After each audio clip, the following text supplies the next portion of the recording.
The late afternoon sun, a warm, golden honey, poured through the large bay window in our master bedroom, catching the dust motes in its slanted rays and making them dance like a galaxy of tiny, shimmering sprites.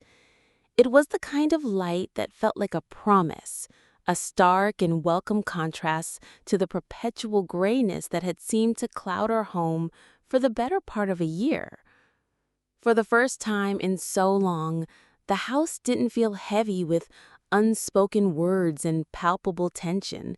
It felt saturated with a fragile, tentative, and utterly precious hope. With a care that bordered on reverence, I folded a stack of my 6-year-old son Sam's t-shirts, the cotton soft and smelling of the lavender dryer sheets he loved, and placed them into a small blue dinosaur suitcase. A genuine, unforced smile, a stranger to my face lately, touched my lips. Ryan was trying. Finally, he was trying. After what felt like an eternity of late nights at the office, of dinners eaten in a silence so profound you could hear the hum of the refrigerator, and of a cavernous distance that had opened up between us on our own bed, he had come home last week with a thunderbolt of an announcement. He was taking us on a surprise vacation. "Just the three of us, Em," he said, and for a fleeting moment, his smile looked like the one I'd fallen in love with a decade ago, effortless and crinkling at the corners of his eyes. "A week away in Denver. No work, no distractions. We need to reconnect. I need this. We need this." His words were a soothing balm on the raw, aching wound of my loneliness, a loneliness made all the more acute by its existence within a marriage. I had been so patient. Ryan's career as a senior project manager at a prestigious architecture firm in Chicago was demanding, a beast that consumed his time and energy. I had told myself his withdrawal was just a symptom of that pressure. I'd accepted it as my role, the role of the good wife, to be the steady, unyielding shore he could return to when the tumultuous tides of his career finally receded. I had put my own aspirations as a graphic designer on the back burner, taking on freelance work from home so I could be there for Sam, so I could maintain the peaceful domestic sphere Ryan claimed he needed to succeed. Now it seemed my quiet sacrifices and unwavering patience were finally being rewarded. A trip to Denver, Colorado, a city of mountains and sunshine. He'd booked a suite at the Brown Palace, a historic, elegant hotel I'd once mentioned wanting to see. He'd arranged a rental car. He'd even looked up child-friendly excursions like the zoo and the children's museum. It was a level of thoughtful planning I hadn't seen from him since before Sam was born. The sheer effort was a lifeline. I hummed a little tune, a forgotten melody from a happier time, the sound almost alien in the quiet house. My own suitcase lay open on our bed, half filled with sundresses and sandals I hadn't had occasion to wear in ages. Catching my reflection in the full-length mirror, I paused. The relentless exhaustion that had etched itself under my eyes seemed to have lessened, and my red hair, which had felt so dull and lifeless, seemed to catch the golden light and burn with a renewed fire. I saw a flicker of the woman I used to be, the hopeful, vibrant woman who loved fiercely and laughed easily. Maybe we could find our way back to that. Maybe this trip was the great reset button we so desperately needed. For Sam more than anyone, my sweet, observant boy deserved to see his parents happy. He deserved to feel the warmth of a family united, not just coexisting. He deserved a father who was truly present, not just a fleeting ghost who kissed his forehead after he was already deep in sleep. Sam's favorite toy, a worn-out teddy bear named Barnaby, sat propped against his pillow, its plastic button eyes seeming to watch my careful preparations. The bear had been a gift from Ryan on Sam's third birthday. Its most beloved feature, a small recording device in its paw. Sam adored it, leaving me little recorded messages. "I love you, Mommy," or whispering his childhood secrets into its furry ear. Barnaby was his steadfast confidant. Looking at the bear, I felt a pang of nostalgia for the man who had bought it, the man who once gave such thoughtful gifts. Yes, I thought, carefully placing a new pair of light-up sneakers into Sam's bag. This was it, a new beginning. The past was a closed chapter. Our future was a week in a new city, a chance to rebuild the foundations of our family, one happy, sun-drenched memory at a time. The light felt warm on my skin, and for the first time in a very, very long time, so did my heart. I was zipping up a side pocket on Sam's suitcase, feeling a swell of maternal satisfaction at my orderly packing, when the gentle creak of the bedroom door opening behind me broke my reverie. Sam stood framed in the doorway, a small, hesitant figure silhouetted against the bright hallway light. His arms were wrapped tightly around Barnaby the bear, his knuckles stark white against the matted brown fur. His face, usually so open and sunny, was clouded with an expression I couldn't immediately decipher. A complicated, painful knot of fear, confusion, and a gravity far too heavy for a 6-year-old's shoulders. The warm, hopeful glow in the room was instantly extinguished, as if a switch had been flipped. The happy tune died in my throat. "Hey, Sweet Pea," I said, forcing a brightness into my voice that felt brittle and fake. "Everything okay? Are you getting excited for our big trip? We're going to see real mountains." He didn't answer. He shuffled into the room, his bare feet making no sound on the polished hardwood floor. His gaze was fixed on the teddy bear in his arms. He looked from the bear to my face, then back to the bear again, as if it were a fragile, ticking bomb he was terrified to hand over. An icy tendril of anxiety, sharp and unwelcome, snaked its way up my spine. This wasn't a simple childhood mood swing. This was something else, something heavier. "Sam, honey, what is it?" I asked, sinking to my knees to be at his "I love you," my hands resting on the soft denim of his overalls. I tried to read his face, to decode the trouble in his wide blue eyes. "Did you have a bad dream? Tell Mommy." He shook his head, a gesture so small it was almost imperceptible. His lower lip began to tremble.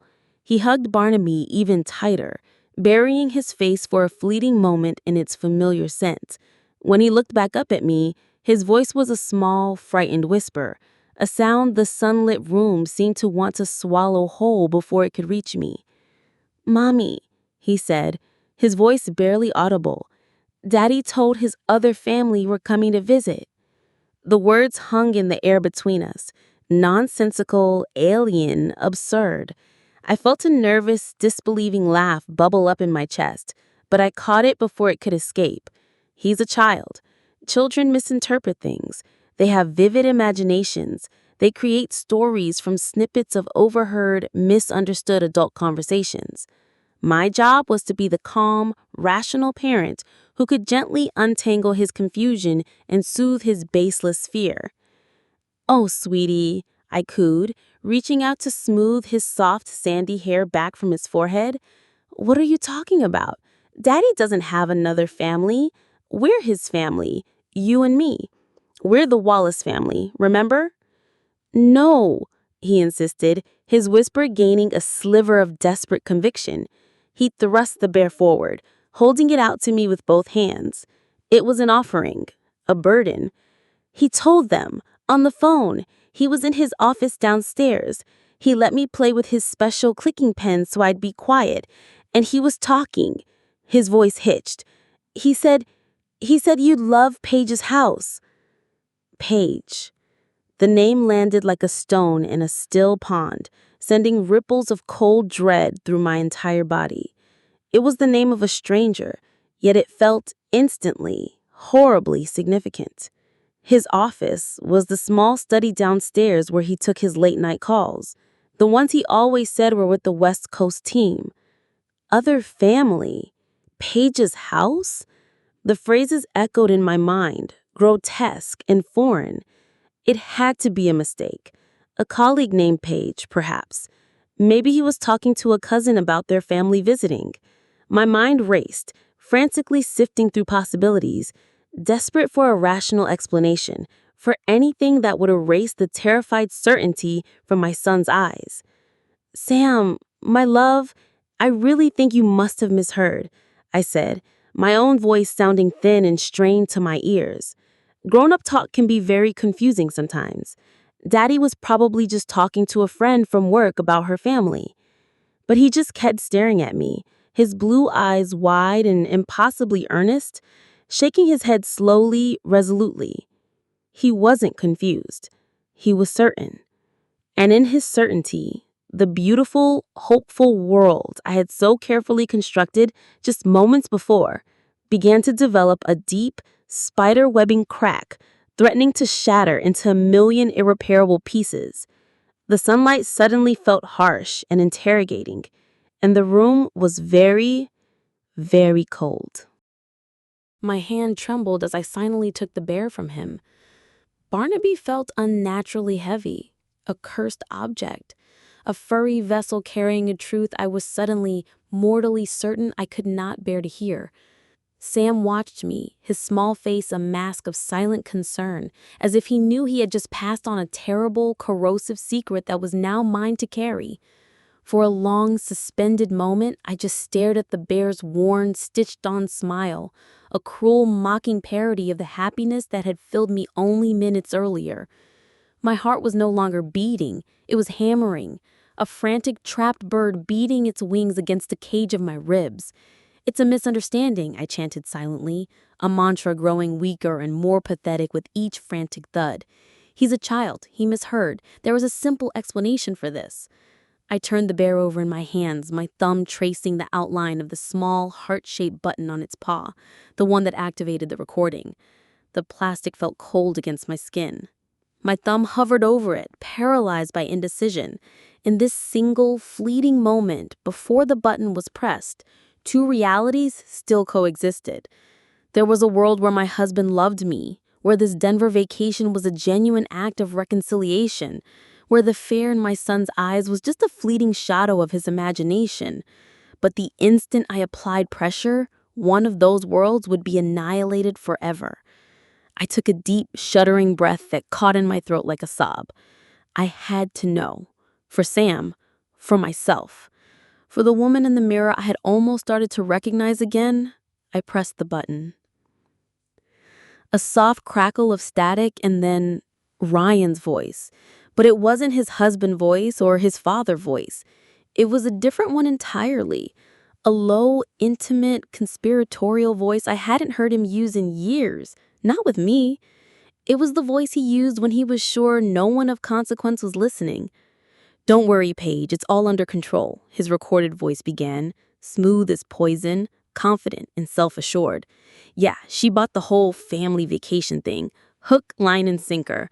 Honestly, she's so desperate for things to be good again, she'd believe me if I told her the sky was green." A short, cruel laugh followed, a sound that felt like a physical blow striking the air from my lungs. Paige. The name was no longer a stranger's. It was the name of my replacement.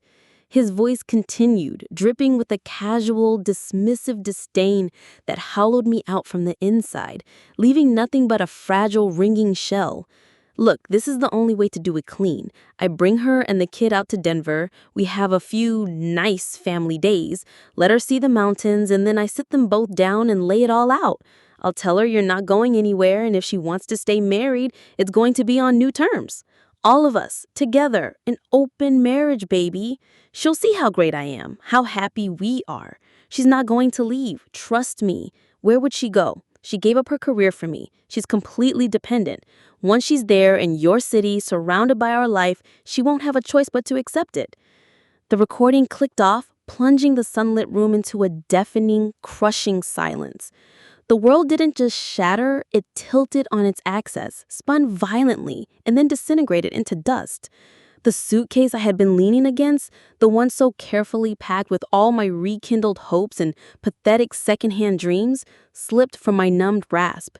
It hit the hardwood floor with a dull, final thud, a sound that echoed the violent, instantaneous collapse of my entire life. Denver wasn't for us, it was for her. This vacation wasn't a bridge back to each other, it was a Trojan horse, meticulously designed to deliver me and my innocent son directly into the heart of his stunning betrayal. He wasn't trying to fix our marriage, he was planning to dissolve it into something monstrous, to force me into an open marriage with his mistress, all based on his arrogant, contemptuous assessment of my weakness and my dependence on him. The sheer, breathtaking cruelty of the plan, the cold calculation stole my breath. I wasn't his wife. I was an inconvenience to be managed, a problem to be strategically solved. And our son, our beautiful son, was just leverage. The suitcase lay on the floor like a tombstone, marking the grave of the woman I had been and the marriage I thought was mine. For an immeasurable stretch of time, I remained frozen, kneeling on the floor, the teddy bear still clutched in my white-knuckled hand. The cheerful, sunlit room had transformed into a mausoleum. Every object within it, the half-packed suitcases, the hopeful summer dresses, Sam's little dinosaur t-shirts, was now a mocking relic from a life that had been a complete and utter lie. The initial shock, that white-hot explosion of pain that had vaporized my world, began to cool. It didn't dissipate, it crystallized, solidifying into something else entirely. It was a feeling as cold, as sharp, and as hard as a diamond. A single hot tear escaped my eye and traced a path down my cheek, but it wasn't a tear of sorrow or self-pity. It was a tear of pure, unadulterated rage. I lifted my gaze to Sam, who was still watching me with his wide, worried eyes. He had no idea of the full, putrid scope of the filth he had uncovered, only that he had made his mother terribly, frighteningly still. In his innocent, beloved face, I saw everything that was at stake. This was no longer just about my broken heart or Ryan's infidelity. This was about my son. Ryan hadn't just planned to humiliate me, he had planned to shatter our son's world. He intended to normalize his own degeneracy, to twist Sam's understanding of love and family until this grotesque arrangement with Paige seemed acceptable.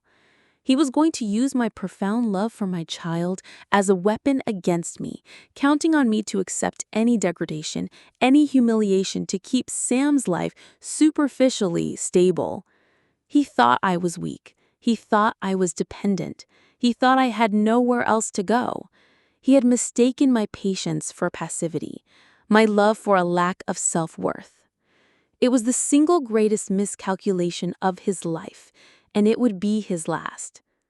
Slowly, deliberately, I rose to my feet. The trembling in my limbs ceased. The thick fog in my mind evaporated, replaced by a chilling, razor-sharp clarity. My sadness had curdled into a steely, unshakable determination. I would not cry, I would not crumble, I would not be the tragic, weeping victim in his sordid little melodrama. He wanted to destroy my world? I would burn his to the ground and salt the earth. I walked over to the bed and picked up my phone, my movements now economical and precise. He had underestimated me. He had counted on the good wife, the quiet, forgiving woman he had spent years molding. But that woman had died on the floor moments ago, right next to a fallen suitcase. The woman who stood here now was a mother protecting her cub, and she was capable of anything.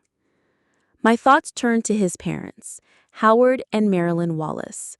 Pillars of their affluent Lake Forest community, they were people for whom appearances were not just important, they were everything. They valued legacy, tradition, reputation, and above all, unwavering loyalty. Their entire identity was built on the pristine image of the Wallace family.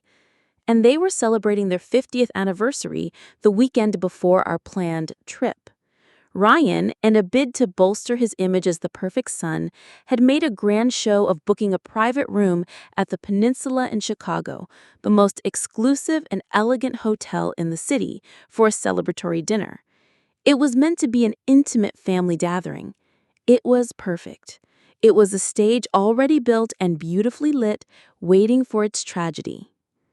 My plan began to form, not born of hysteria or passion, but of cold, calculating fury. He wanted a public introduction. He was going to get one. He wanted to lay it all out for everyone. I would lay it all out for him, in front of the two people whose judgment he feared more than anything in the world. The tear on my cheek had long since dried, leaving my skin feeling tight. My jaw was clenched, and as I glanced at my reflection in the mirror, I saw her, the woman whose face was half in shadow, her expression hardening from a deep, profound sadness into something far more dangerous: absolute resolve. The familiar sound of Ryan's key turning in the front door lock was a starting pistol, signaling the beginning of the performance. I had spent the last hour meticulously composing myself, a general preparing for battle. I had returned the treacherous teddy bear to Sam's room, instructing him with a preternatural calm I didn't feel to say nothing about our secret.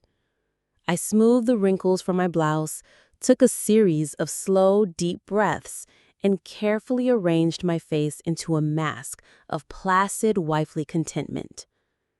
When he walked in, I was in the kitchen, casually stirring a pot of marinara sauce, the very picture of domestic tranquility. "Hey, smells incredible in here," he said, dropping his leather briefcase by the door with a heavy thud. He walked over and leaned in to kiss my cheek. His lips felt like cold, alien things against my skin, and it took every ounce of my self-control not to flinch away in revulsion. I could smell it then, a faint, unfamiliar floral scent clinging to the collar of his shirt. Pages, I thought, the name a silent, venomous curse. "Just making your favorite," I replied, my voice a miracle of steadiness. "How was your day?" "Long, brutal, the usual," he said, already pulling his phone from his pocket, his attention immediately diverted. "Just had to fire off a few quick emails. The West Coast office is a mess." He leaned against the granite countertop, his thumbs flying across the screen with practiced speed, a small, private smile playing on his lips. He was texting her. Right now. He was standing in our kitchen, just feet away from me, whispering his digital sweet nothings and treacherous plans to his mistress, while I stood there, a ghost in my own life. The rage, cold and pure, threatened to boil over. I wanted to scream. I wanted to snatch the phone from his hand and smash it against the countertop until it was nothing but a pile of glass and plastic. Instead, I gripped the cool edge of the counter, my knuckles turning bone white, and focused on the intricate details of my plan. This was just a performance. I was an actress, and this was the most important, most defining role of my life. "I finished packing for Sam," I said, turning to face him with my carefully constructed smile. "He's so excited. He's been chattering about the big airplane to Denver all day long." Ryan glanced up from his phone, his focus momentarily snagged by my words. "That's great. It's going to be so good for us, Emily, for all of us. A real fresh start." The sheer, breathtaking audacity of his duplicity was stunning. He delivered the lines with such practiced, casual sincerity, his eyes even meeting mine for a moment. But I could see it now. The veil had been torn away. I could see through the charming facade to the putrid rot underneath. He wasn't looking at me, his wife of 10 years. He was looking at an obstacle he believed he had successfully managed, a box that had been ticked on his to-do list. "I was thinking," I said, my tone as light and airy as I could make it, About your parents' anniversary dinner. Since we're going to be there anyway, maybe we should make it a bigger deal. 50 years is such a monumental milestone. They deserve a real celebration, not just the three of us in a quiet room. We should invite Aunt Susan and Uncle Gene and the cousins, maybe even a few of their oldest friends, like the Prestons and the Clarks. He looked up, genuinely surprised, and then a slow, pleased smile spread across his face. It was a brilliant idea from his warped perspective. The perfect, doting son honoring his parents with a grand surprise gesture just before whisking his loving family away on a well-deserved vacation. It would cement his image as the flawless family man, the pillar of the Wallace clan. He was playing a role too, and I had just handed him a revised script that made him the star. "Wow, Em, that's really a great idea," he said, finally pocketing his phone and giving me his full attention. He walked over and wrapped his arms around me. I went rigid for a split second, my body screaming in protest, but I forced myself to relax into his treacherous embrace. "Yeah, let's do it. That's fantastic. I'll call them tomorrow and you can handle the invites. You see, this is what I'm talking about. Us as a team again." He hugged me tighter and I laid my head against his chest.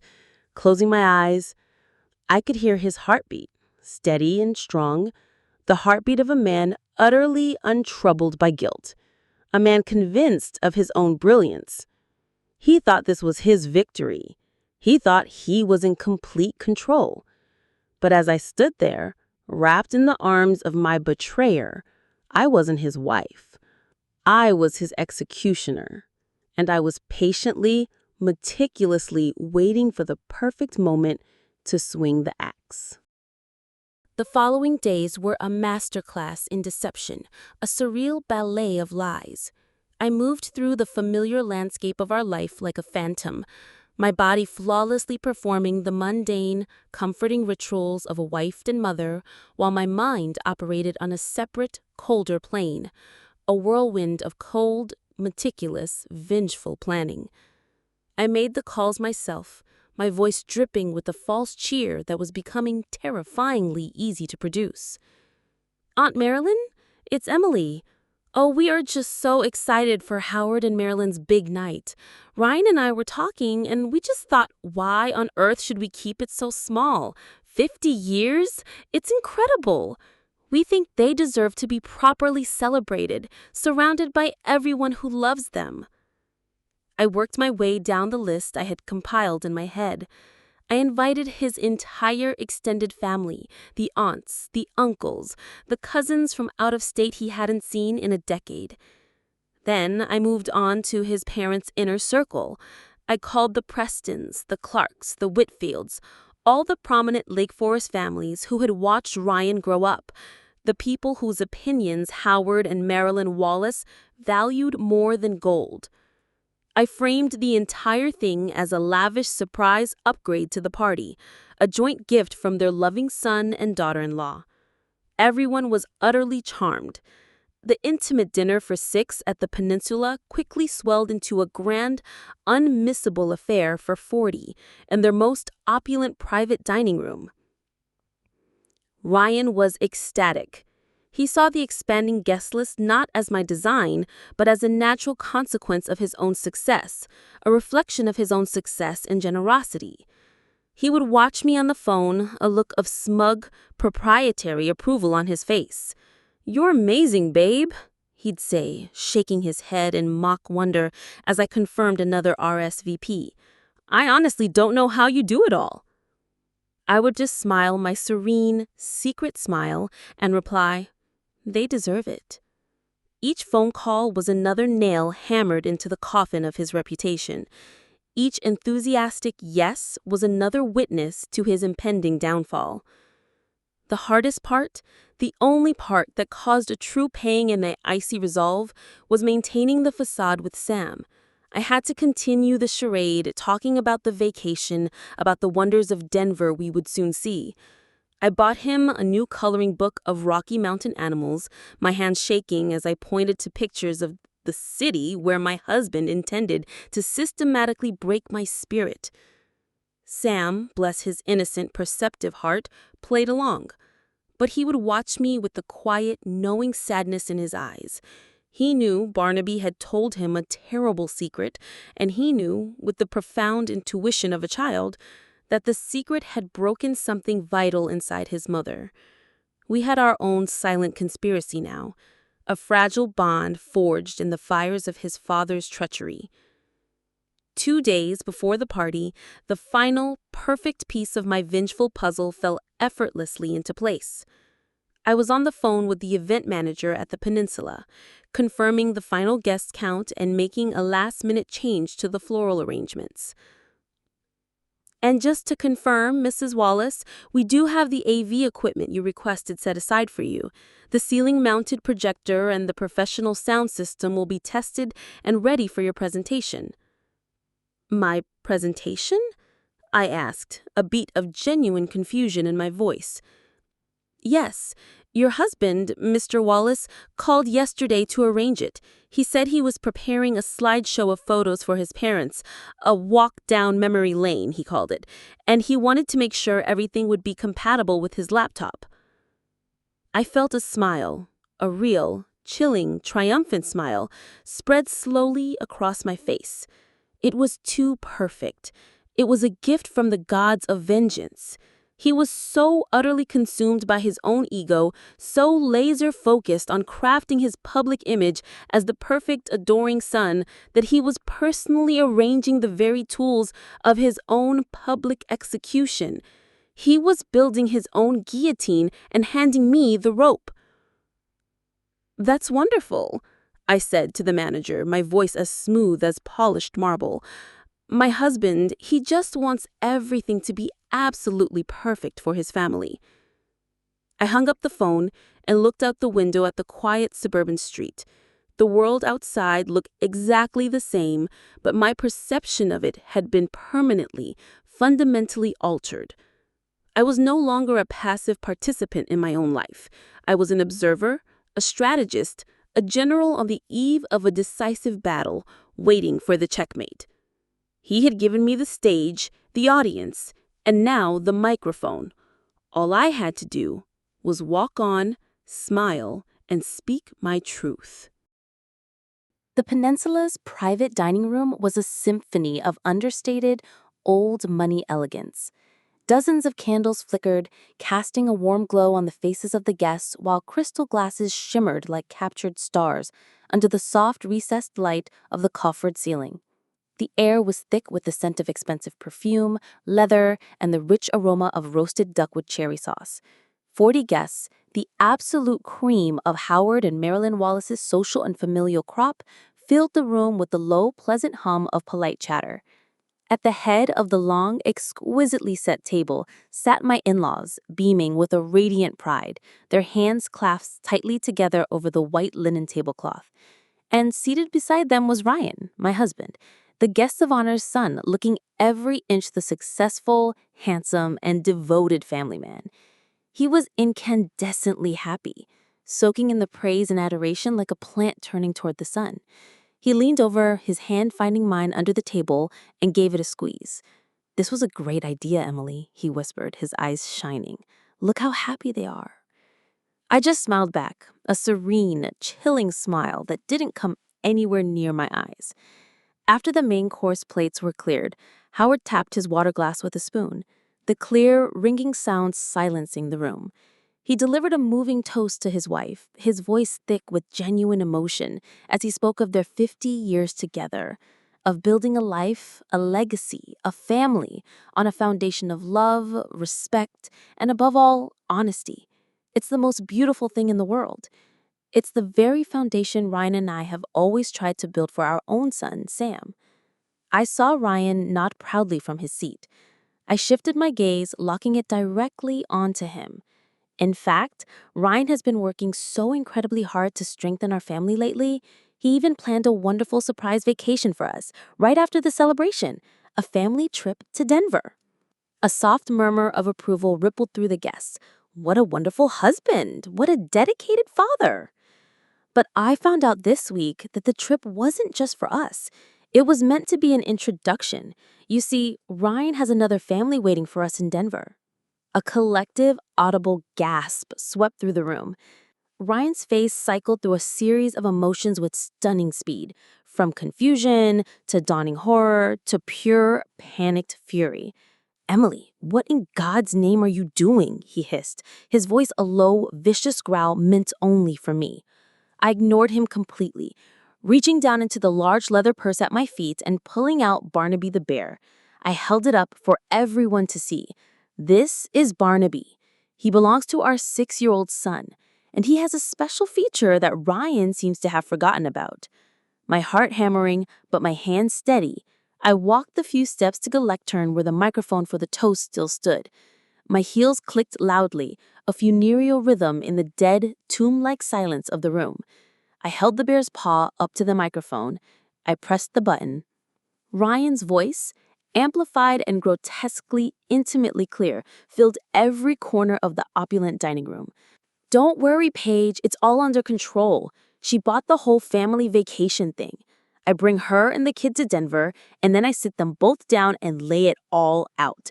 She's not going to leave, trust me. Where would she go? She gave up her career for me. She's completely dependent. The silence that followed the end of the recording was absolute, profound, and utterly devastating. It was a vacuum that sucked all the air and life from the room. Every single person, every aunt, uncle, cousin, and family friend was staring, their faces a gallery of shock, disgust, and pity. I saw Marilyn's hand fly to her mouth, a strangled, wounded sob escaping her lips. Howard's handsome, proud face had turned a mottled, dangerously shade of purple, a mask of thunderous, white-hot fury. But my eyes were only for Ryan. The color had drained completely from his face, leaving it a waxy, greenish white. His perfect world, his carefully constructed facade of lies, had been publicly and irrevocably demolished by his own arrogant words spoken in the tinny, innocent voice of a child's teddy bear. He stared at me, his mouth opening and closing silently like a fish, gasping for air on the deck of a boat. He was exposed. He was ruined. And in that moment, I felt nothing but a vast, cold, and immensely satisfying sense of justice served. The house was quiet now. It had been a week since the catastrophic anniversary party at the peninsula. But this quiet was a different species from the one that had preceded it. It was not a heavy, oppressive silence laden with unspoken resentments and simmering disappointments. It was a clean, light, and peaceful silence. It was the sound of space. It was the sound of a long overdue exhale. It was the sound of freedom. The fallout had been immediate, brutal, and absolute.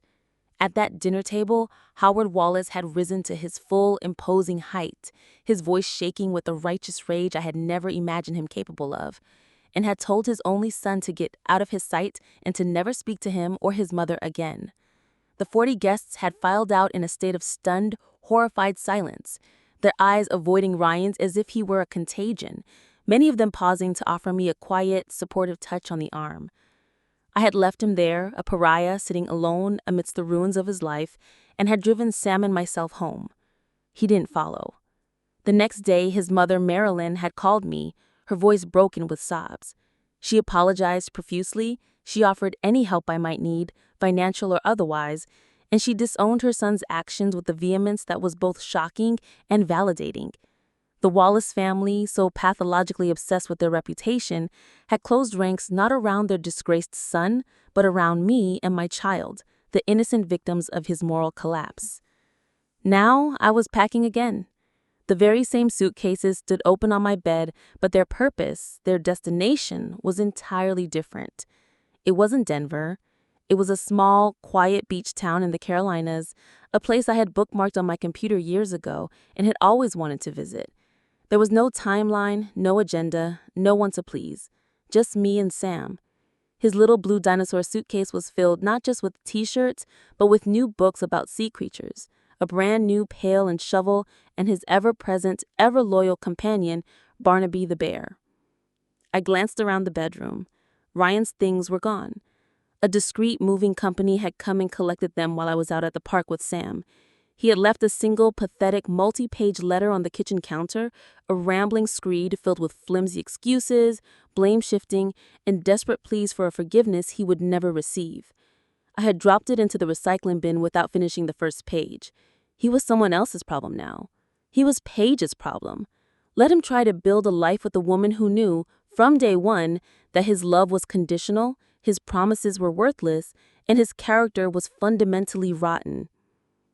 Sam came running into the room, his face bright and completely untroubled.